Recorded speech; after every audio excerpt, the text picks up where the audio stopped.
Roster आ गया, सरकार से ये समाधान का उम्मीद नहीं था। सरकार ने यह तय किया था विद इन 6 मंथ के अंदर में इस राज्य में नई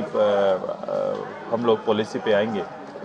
और उन्होंने ये भी कहा था कि हम लोग ओबीसी के लिए आरक्षण नए रूप में निर्धारित करेंगे, और इसकी मांग लगातार लंबे समय से हो रही है। एक बहुतायत आबादी के लिए हम लोग ने इसीलिए कहा था कि सबसे पहले प्रदेश के अंदर में जातिगत जनगणना आवश्यक है, और जातिगत जनगणना आवश्यक इसलिए भी है क्योंकि जातिगत जनगणना करने से आपको राज्य के अंदर अलग अलग विभिन्न जिलों में आपको उनका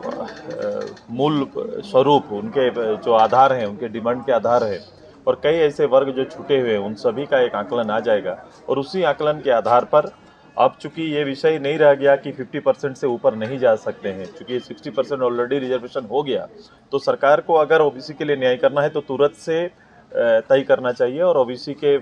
जातीय जनगणना कराकर उसके नए आरक्षण की घोषणा करनी चाहिए सरकार को, तब जाके यहाँ के लोगों को न्याय मिल सकेगा। नहीं तो कई जिले ऐसे हैं जहाँ पर एक बहुतायत जनसंख्या को 0 आरक्षण डिस्ट्रिक्ट रोस्टर में मिला हुआ है। देखिए, बार बार आप लोग बोल रहे हैं 60-40 नए चल, तो ये नारा सदन में भी गूंजा, और आखिरकार ये नारा नहीं है, ये एक समय है जब लंबे समय से अपनी नौकरी के लिए इंतजार लोग कर रहे हैं। ऐसे समय में नीतिगत बदलाव लाने से पहले सरकार को निश्चित रूप से ट्रिपल टेस्ट कराना चाहिए, और ट्रिपल टेस्ट के आधार पर, जैसे देखो, अंततः सरकार को मानना पड़ा, जब पंचायत चुनाव हो रहे थे हम लोगों ने आग्रह किया कि पंचायत चुनाव ट्रिपल टेस्ट के बाद कराइए, ऐसा सुप्रीम कोर्ट का आदेश भी था। उसमें सरकार ने नहीं माना, और करीबन 10,000 पदों को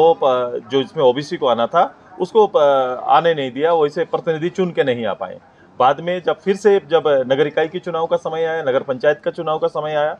तो हम लोग ने फिर से आग्रह किया, सरकार नहीं सुनी, तो अंततः हम लोग को फिर से सुप्रीम कोर्ट जाना पड़ा, और पूर्व के डायरेक्शन के आधार पर सुप्रीम कोर्ट ने कहा है कि आप ट्रिपल टेस्ट कराओ, उसके बाद ही करा सकते हैं, और अभी गवर्नमेंट को बाध्य होकर वो कराना पड़ेगा, तब जाके चुनाव हो सकता है। उसी तरह से ट्रिपल टेस्ट करा के, जातीय जनगणना करा के या ट्रिपल टेस्ट करा के सरकार को तुरंत ही ओबीसी का मामला को मिलाना चाहिए, ताकि ओबीसी के